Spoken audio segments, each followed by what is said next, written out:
Tu ne vas pas me serrer la main? Non, je tends la main? D'accord. Ce que je dis, c'est, tu ne veux pas, assieds-toi. Tu veux que je m'assoie avec toi? Qu'est-ce que tu veux que je fasse d'autre? Tout le monde est avec moi? Ils sont avec moi, maman. Tu as dit que si je disais d'arrêter, j'arrêterais aussi. Désolé, d'accord, je vais juste le prendre.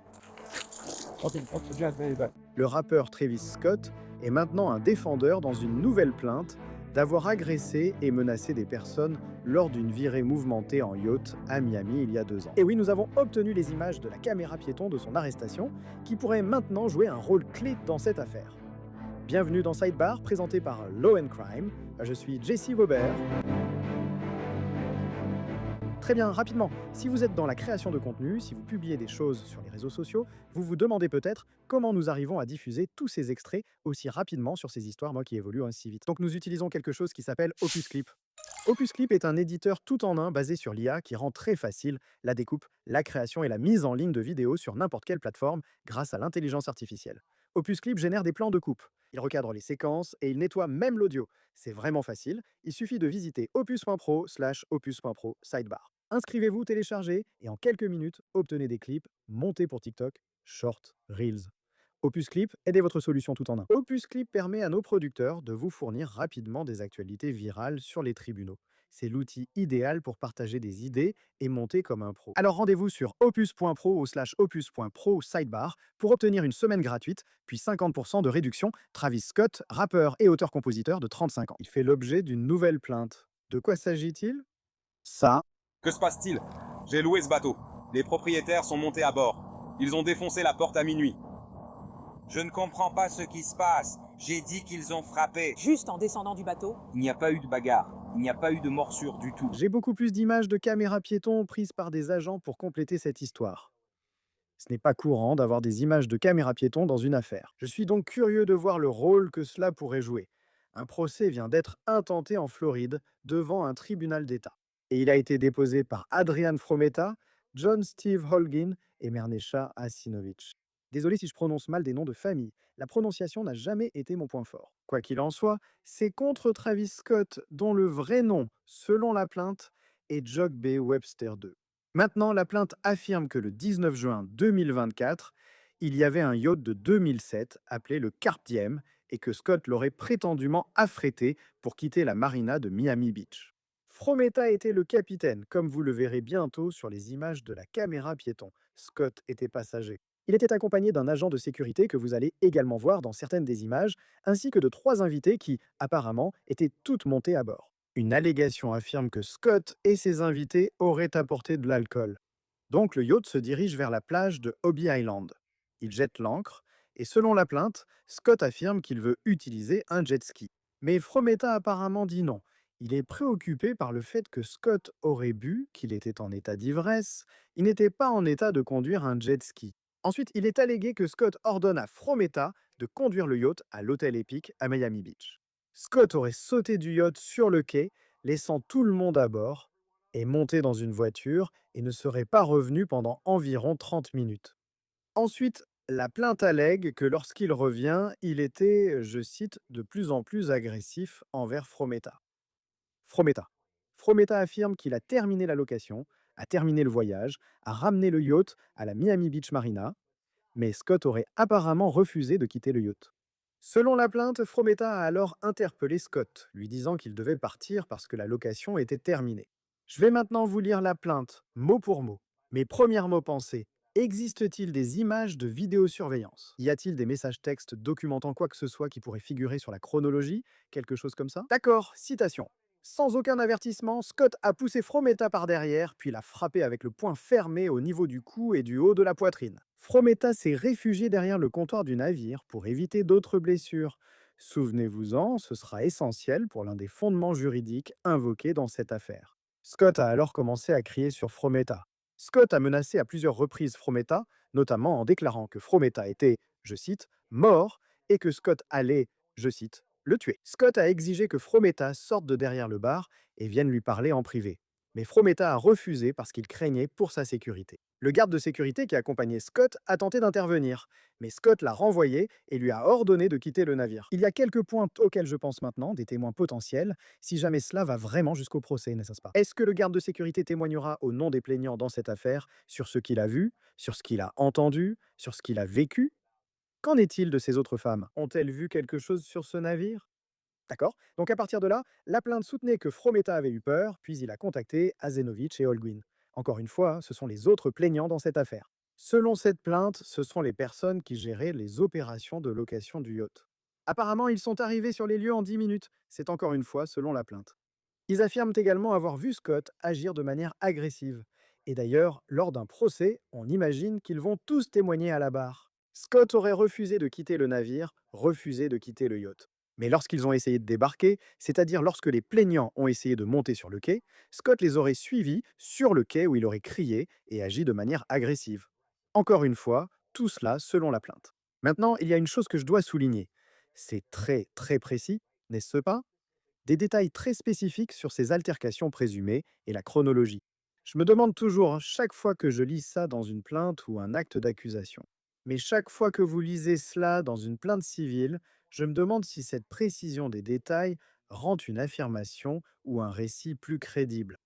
C'est quelque chose à méditer. Maintenant, je vais vous lire mot à mot ce qui est écrit dans la plainte. Il est écrit, je cite, en réponse, Frometa, Azanovich et Holguin sont retournés sur le navire pour éviter toute confrontation supplémentaire. Scott a tenté de les suivre à bord du navire. Holguin s'est tenu sur la passerelle pour empêcher Scott de remonter à bord et pour protéger ceux qui étaient déjà sur le navire. Scott s'est frayé un chemin de force en les percutant de l'épaule. L'impact a projeté Holguin au sol et a fait tomber Hazanovich, qui s'est cogné l'abdomen et les fesses contre une table. Après l'impact, Holguin et Hazanovich se sont repliés à l'intérieur du navire, qui était séparé du pont extérieur par une porte vitrée. Gardez cela en tête. On y reviendra plus tard. Frameta a tenté d'empêcher Scott de poursuivre Holguin et Azenovich, mais Scott est passé de l'autre côté du navire et a atteint la porte vitrée menant à l'intérieur. Au fait, une des choses que je me demande encore, c'est y a-t-il des images de surveillance sur ce yacht? Y a-t-il des caméras? Pour revenir à la plainte, Scott a alors crié qu'ils étaient morts et a tenté de forcer la porte vitrée pendant que Holguin et Azinovich la maintenaient fermée de l'intérieur du navire. Holguin et Azinovich ne pouvaient quitter le navire sans danger pendant que Scott les menaçait et tentait d'entrer. C'est un point clé, nous y reviendrons. Holguin et Hazenovich sont restés piégés à l'intérieur du navire jusqu'à l'arrivée des forces de l'ordre quelques minutes plus tard. Une fois les forces de l'ordre arrivées, elles ont escorté Scott hors du navire. Les plaignants affirment que Scott a quitté la marina puis est revenu moins de 15 minutes plus tard, a couru vers le navire, les effrayant, avant d'être interpellé par les forces de l'ordre. Échange intéressant sur la chronologie. Je vais bientôt diffuser les images de la caméra piéton, qui encore une fois ne correspond pas au récit montré. Mais les plaignants affirment qu'après tout cela, Scott aurait publié des messages à ce sujet sur les réseaux sociaux, qu'il aurait tenté de tirer profit de ce qui se serait passé en vendant des t-shirts et d'autres produits dérivés, et qu'il aurait pris l'incident à la légère. Et je veux dire, écoutez, il a été rapporté qu'il avait effectivement sorti des produits dérivés à ce sujet. Il aurait sorti un t-shirt avec sa photo d'identité judiciaire et la citation « C'est Miami » après son arrestation. Le t-shirt était vendu sur son site de produits dérivés. Gardez cela en tête car cela ouvre une discussion intéressante sur les dommages-intérêts qu'il réclame et sur le préjudice invoqué. J'y reviendrai. Mais ce qui rend cette affaire différente, et je l'ai déjà dit, c'est qu'il existe des images de caméras piétons de la police qui capturent certains moments de cet incident. Faites bien attention. Nous avons en fait tout cela sur notre page YouTube. Nous avons l'intégralité, je crois, de ces 30 minutes d'images de caméras piétons. Vous pouvez aller voir. Je veux vous montrer des moments précis qui pourraient, selon moi, être essentiels. Laissez-moi vous montrer. J'ai loué ce bateau. Les propriétaires sont montés à bord et ont défoncé la porte à minuit. Je ne sais pas ce qui se passe. Axe accent. Ils ont frappé à la porte. Je ne comprends pas ce qui se passe. Juste après être descendu du bateau, il n'y a pas eu de bagarre. Pas de morsure non plus. Salut, j'ai été un cracker, Frank. Ouais, yo, bien. Je suis sur ton bateau. J'ai deux de... Deux ici. Ouais, je l'ai vu.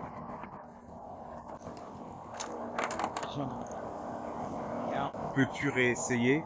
J'ai besoin de comprendre ce qui se passe. J'ai loué ce bateau. C'est un artiste. Ils m'ont dit que je devais être là à 12 heures. Il est 12h52. J'étais dans ma chambre. Le capitaine a défoncé la porte à 12h, peut-être un peu avant 12h. Je lui ai dit que c'était irrespectueux de défoncer la porte alors que j'étais dans la chambre avec mon ami. Et puis le propriétaire est arrivé et j'ai dit « Pourquoi t'es pas venu prévenir mon garde du corps ?» Voici mon garde du corps, juste ici. Donc pour l'instant, tout ce qu'on a, c'est le propriétaire, un capitaine et sa femme avec ses enfants. Tout va bien. Y a-t-il eu une bagarre? Non, s'il vous plaît. J'ai payé 20 000 pour le bateau. Je ne vais pas le dire ni travailler avec toi. C'est un propriétaire de bateau et un capitaine. Ils ont frappé puis défoncé la porte après minuit parce que tu avais dit de passer. Ils voulaient faire sortir les gars du bateau. Il y a de l'eau de ce côté, non? Il veut faire sortir les gars? Il est énervé parce qu'il pense... Enfin, j'en sais rien. Il dit « Je t'ai eu, tu ne touches pas à mon téléphone. » Au début, c'était des fans en arrivant. « Bonjour, assieds-toi, je suis avec toi. » Je ne vais pas mentir quand même. Assieds-toi. Salut les gars, hey. Je t'ai dit de t'asseoir. J'enregistre devant mes enfants. Je m'assois avec toi. Pose ton téléphone. Je suis là, Travis. Comment tu t'appelles? Officier, venez ici, d'accord. Entrez. Oui, enchanté. Camarade China, je m'appelle. Enchanté de vous rencontrer. Et c'est comme ça. Comment tu t'appelles? Alvarenda. Alvarenda. Tu ne vas pas me serrer la main? Non, d'accord. Alors choisis. Je t'ai dit de t'asseoir. Hé, écoute. Tu dois écouter. Je veux juste les noms avant que vous me parliez. Ne t'inquiète pas. Qu'est-ce qui se passe? J'ai loué ce bateau. On va juste essayer de passer un bon moment. Je ne sais pas pourquoi je dois le tester. Je ne sais pas si j'en sais. Ouais, c'est la meilleure chanson de pétanque, je l'ai eu. Où veux-tu les mettre? Je sais que les veulent, je sais que les veulent, je sais que les veulent. Tu as quelque chose dans ce dossier? Je ne sais pas ce que c'est, non. Mais ce que je veux, c'est avoir une vraie conversation. Parce que je suis quelqu'un de vraiment énergique. J'aime vraiment m'amuser, tu vois. Et quand je loue quelque chose, pour moi, ces bateaux ici à Miami, ça ne veut rien dire. Un 90 pieds ou un 5 pieds, ça ne me fait rien. Ouais, peu importe. S'ils louent des bateaux pour 4 heures ou 8 heures, ça ne me fait rien. D'accord. Alors qu'est-ce que tu veux avec eux? Je ne veux rien. Tout ce que je veux, c'est du respect. Et j'allais partir. Mais personne ne va me faire bouger de quoi que ce soit. Ils peuvent appeler le 911, le 1011, le 1111, mais personne ne va me faire bouger de quoi que ce soit. Je vais m'asseoir. Je vais m'asseoir. Tu n'écoutes pas. Combien? Combien? Combien? Combien? Et prendre une cuillère. Merci. Et sécurité, c'est ton agent de sécurité. Où ça? Ouais, c'est comme ça. Tous mes gosses sont comme ça. Tous mes gosses sont comme ça. C'est des milliards en jeu. Tous mes gosses me disent « Je viens avec toi ». Ne me touche pas. Hé, assieds-toi. Je ne t'ai pas dit de partir. Je ne veux pas rater ça. Tu viens de dire ça? Tu veux que je m'assoie avec toi? Qu'est-ce que tu veux que je fasse d'autre? Parce que je vais vérifier ce que tu as dans ton sac. Avoir des disques durs chez soi, c'est compliqué. D'accord. Tu veux cette cordiale? Je suis très cordial. Que sais-tu de moi? Je suis le mec le plus cool. Alors juste... Tu sais, écoute-nous simplement. C'est tout. Y a rien sur moi, bébé.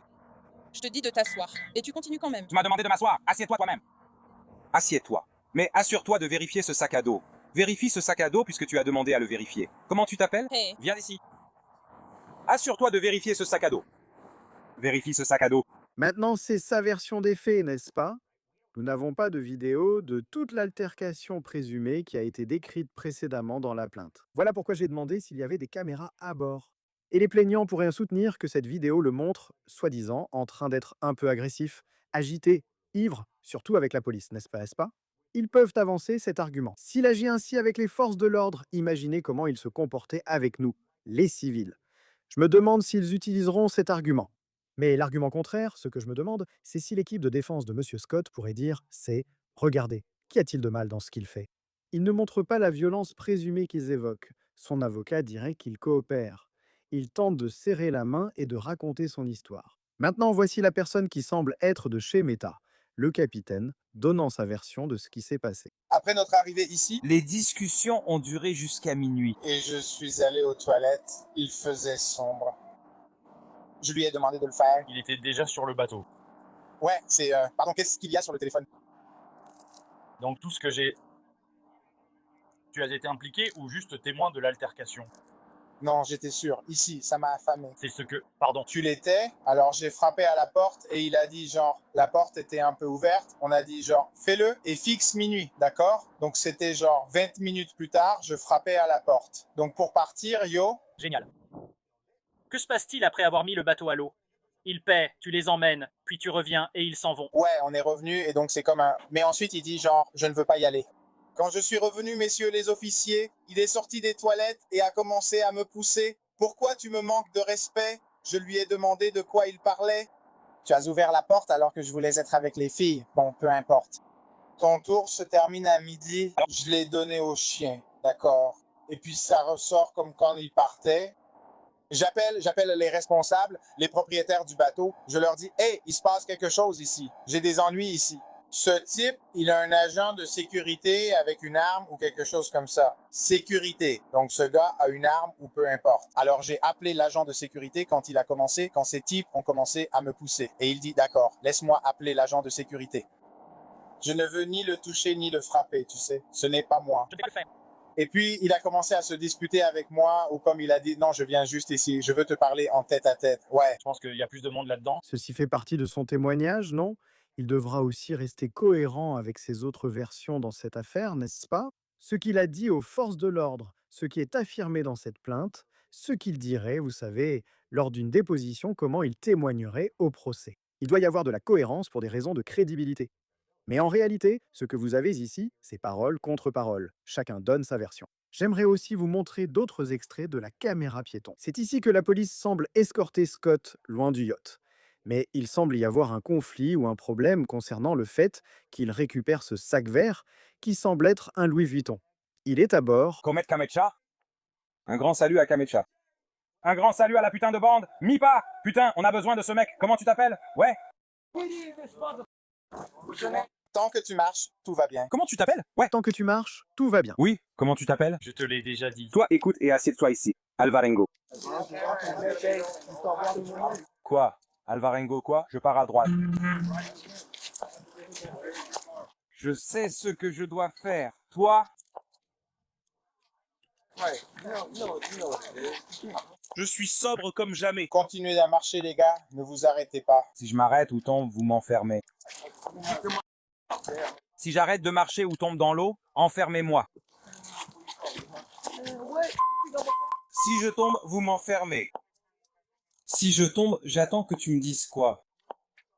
Je sais que tu veux que j'arrête. Il veut que j'arrête. Je te jure qu'il va faire en sorte que ça s'arrête. Attends, je suis tellement en avance. Je te jure devant Dieu, je vais vraiment gérer ça. Ce fils de pute, qu'est-ce qu'on fait? Prêt à y aller? Quoi donc? Tu es prêt à y aller? Tu n'es pas à la maison. À ta droite, c'est ma gauche. Chérie, tu sais, j'appelle. Tu as raison, c'est ma gauche. Ma voiture est ici. Sécurité, c'est lui qui m'a fait me casser le dos. Je suis juste avec toi. Qu'est-ce que... Quoi de neuf? Tu crois que je... Où ça? Hein? Que faites-vous tous? Vous êtes au moins 80, ici. Viens ici. Où est-ce? J'ai besoin d'aide pour récupérer mon sac. Alors ils l'ont donné à la sécurité. Tu es sûr pour mon sac Louis Vert? Elle l'a donné à la sécurité?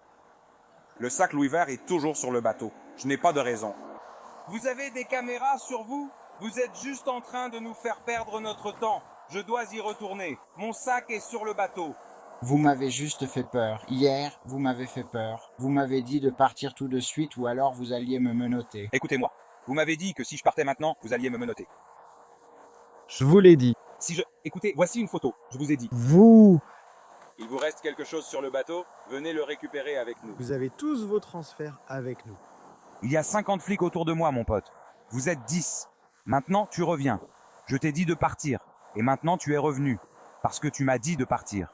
Et maintenant, je suis revenu. Pourquoi? Pourquoi tu fais ça? Pourquoi tu reviens? J'ai oublié quelque chose. C'est toi. Tu m'as dit qu'il n'y avait plus rien sur le bateau. Il y a 50 flics, vous êtes 13, donc plus rien à perdre. Je ne l'ai pas fait. Je ne savais pas si j'avais le... Tu ne m'as pas laissé de chance. J'essaye de me retourner pour vérifier. Tu m'as dit que si je montais sur ce bateau ou arrêtais de marcher, tu allais m'enfermer. Tu ne l'as pas dit? Tu as dit que si j'arrêtais de marcher, tu allais m'arrêter. D'accord, on verra bien au moment venu. D'accord, on se voit dans un instant. Tout ce que t'as à faire, mec. Je comprends pas pourquoi je suis de retour ici. Tu as sans doute raison. C'est une infraction mineure. Intrusion sur une propriété après avertissement. Tu seras dehors demain matin? Je viens de le donner après un avertissement. Après un... Ouais. Mais même si je laissais mon sac dans un bateau et que je courais avec mon... Le truc, c'est que... Les agents me permettent de rassembler toutes tes affaires. Tu as dit ne pas en avoir. Vous ne m'avez pas laissé l'occasion et refusé mon retour sur le bateau. Alors, quelles sont les deux accusations? Ivresse perturbant l'ordre public et intrusion sur une propriété. Ils ne m'ont même pas fait d'alcotest pour prouver que j'étais ivre. Tu n'as pas besoin d'être avocat pour l'être. Comment tu sais que je suis ivre? Parce qu'on le sent. Tu peux pas être sous à Miami. Tu peux, mais tu peux pas faire l'idiot quand t'es saoul. Ouais, donc il se fait arrêter. Selon TMZ, les procureurs, eux, ont finalement abandonné les accusations d'ivresse avec trouble à l'ordre public et d'intrusion. Au fait, petite anecdote. Devine qui l'a représenté dans cette affaire pénale, qui a été son avocat à l'époque dans cette petite affaire, notre bon ami Bradford Cohen. Oui, moi, qu'il avait alors déclaré, je cite, Monsieur Scott a été brièvement détenu suite à un malentendu. Il n'y a eu aucune altercation physique et nous remercions les autorités d'avoir collaboré avec nous pour parvenir à une résolution rapide et à l'amiable. Maintenant, il est possible que ces agents soient appelés à témoigner et que les images de la caméra piéton puissent être utilisées comme preuve, même si une affaire pénale ne s'est pas vraiment matérialisée. Une affaire civile peut avancer quelle que soit l'issue de l'affaire pénale, car les normes de preuve diffèrent. L'une exige la preuve au-delà du doute raisonnable. Habituellement, dans une affaire civile, c'est la prépondérance de la preuve. Il est plus probable qu'improbable que quelque chose se soit produit. Donc plus de 50%, n'est-ce pas? 51%? D'accord. Maintenant, laissez-moi vous expliquer pourquoi il porte plainte. Il y a ici 12 fondements juridiques, 12 demandes. Le premier chef, menace de violence. Donc l'allégation, et cela vient de Meta contre Scott. L'allégation est que Scott a proféré des menaces et a utilisé la force contre Frometa, qu'il avait l'intention de provoquer un contact nuisible ou offensant. Ce n'est pas le contact lui-même. Il s'agit plutôt de l'anticipation, de la menace, qui a créé une crainte raisonnable de préjudice. Raisonnable. Qu'est-ce qui est raisonnable ici? Frometa affirme maintenant avoir subi des préjudices. Il a subi un préjudice sous forme de peur, d'humiliation, de détresse émotionnelle intense, d'anxiété, de souffrance mentale, de douleur. Vous allez retrouver tous ces préjudices potentiels dans presque toutes ces demandes ou tous ces fondements juridiques, n'est-ce pas? À garder à l'esprit pour ce chef de demande et tous les autres. Le jury doit d'abord déterminer si cela a eu lieu. Y a-t-il eu agression ou d'autres fondements juridiques, comme l'infliction intentionnelle de détresse émotionnelle, coups et blessures? Est-ce que cela s'est produit, n'est-ce pas? Au vu des preuves, il faut que ce soit plus probable qu'improbable. C'est généralement la norme. Et deuxièmement, est-ce que Frometa a prouvé le préjudice? A-t-il présenté un dossier suffisant pour justifier des dommages-intérêts? À combien cela devrait-il s'élever? Habituellement, vous verriez des rapports médicaux, des notes de thérapie, des témoignages de témoins, des choses comme ça, pour montrer comment vous avez souffert, montrer le préjudice. Et j'imagine que les plaignants soutiendraient que le fait qu'ils vendent ou qu'ils auraient vendu des produits dérivés, et l'argument serait qu'ils profitent de ce qui leur est arrivé, cela contribue à leur préjudice. Cela contribue au calcul des dommages-intérêts, ceux qui l'ont subi, ceux qu'ils continuent de subir en conséquence. Je ne sais pas si ce sera efficace, mais je pense que ce sera un argument. Deuxième chef de demande, violence, encore méta contre Scott. C'est comme le pendant de l'agression. Il ne s'agit plus d'une menace. Il s'agit d'infliger réellement un contact physique à quelqu'un. Et vous vous souvenez du récit qui figurait dans la plainte, n'est-ce pas? Donc, Meta affirme que Scott a intentionnellement eu un contact nuisible et offensant. Ce n'est pas juste un frôlement, c'est quelque chose de plus grave. Troisième chef d'accusation, privation illégale de liberté. Intéressant. Donc, Meta affirme que Scott a restreint sa liberté de mouvement, qu'il l'a privé de liberté, que cela a été déraisonnable. D'après ce que je comprends, il s'agit bien de l'accusation liée au bar, non? Se replier vers le bar sans issue possible. Je ne sais pas si cela sera vraiment considéré comme une séquestration. Généralement, on parle de séquestration lorsqu'une personne est enfermée ou empêchée de sortir. On pourrait dire qu'il n'avait nulle part où aller, car il avait peur de Scott et qu'il craignait pour sa sécurité. Mais est-ce aussi clair qu'une agression ou des coups et blessures? C'est quelque chose à considérer. Quatrième chef d'accusation, causation intentionnelle de détresse émotionnelle. Encore une fois, c'est de Meta envers Scott. C'est toujours une accusation très large. Cela peut englober beaucoup de comportements différents. Mais ici, Meta affirme que Scott s'est livré à une conduite intentionnelle ou imprudente, extrême et scandaleuse. Ce sont des termes juridiques. Cela doit vraiment franchir la limite de manière grave. On parle ici d'un comportement vraiment flagrant et nuisible en affirmant que ce qu'il aurait fait dépasse toutes les limites de la décence. 5e chef d'accusation. Cette fois, Holguin porte plainte pour agression contre Scott. 6e chef d'accusation, une autre plainte pour coups et blessures, mais cette fois c'est Holguin contre Scott. 7e chef d'accusation, séquestration, Holguin contre Scott. Encore une fois, ce sont toujours les mêmes idées de base. Et celui-ci, en fait, la séquestration, ça revient à l'idée qu'ils étaient coincés sur le navire, n'est-ce pas? Ils n'avaient nulle part où aller. Ils étaient piégés. D'ailleurs, tout cela va se résumer à savoir qui a commencé quoi, n'est-ce pas? Qui était l'agresseur? Qui a bloqué? Qui a usé de force ou de menaces en premier? Les plaignants, c'est-à-dire les loueurs du yacht, peuvent avoir intérêt à dire « Il est resté trop longtemps sur le yacht, nous avons dû lui demander de partir ». Mais les circonstances comptent, la façon dont tout cela a été communiqué compte aussi. Oui, on peut faire valoir que c'était leur propriété. Ils l'ont loué, ils l'ont mise en location pour une certaine durée. Peut-être que Scott a signé une décharge ou un formulaire acceptant de partir à un certain moment, ou qu'il a loué pour une durée fixe. Ce serait une preuve clé. Mais encore une fois, les échanges, la façon dont cela s'est réellement passé, ça va aussi être important. Chef d'accusation numéro 8, causation intentionnelle de détresse émotionnelle. Encore une fois, Holguin contre Scott. Et ensuite, vous avez les chefs d'accusation 9, 10, 11, 12. Ce sont tous les mêmes que j'ai mentionnés aussi, mais cette fois-ci, c'est pour Azidovic. C'est le début d'une nouvelle bataille judiciaire pour l'artiste, qui tentera sans doute de la faire rejeter via une requête en irrecevabilité pour absence de fondement. Il y a peut-être un problème de prescription ou de compétence juridictionnelle. On constate souvent l'irrecevabilité pour absence de fondement. Même en acceptant toutes les allégations comme vraies, elles ne suffisent pas à établir les éléments constitutifs des demandes. Elles ne soutiennent pas les demandes, affirmant qu'il ne s'agit pas d'une privation illégale de liberté. Cela arrive souvent avec ou sans succès. En général, dans le cadre d'une action en justice, son camp répondrait à la plainte en admettant ou niant les faits.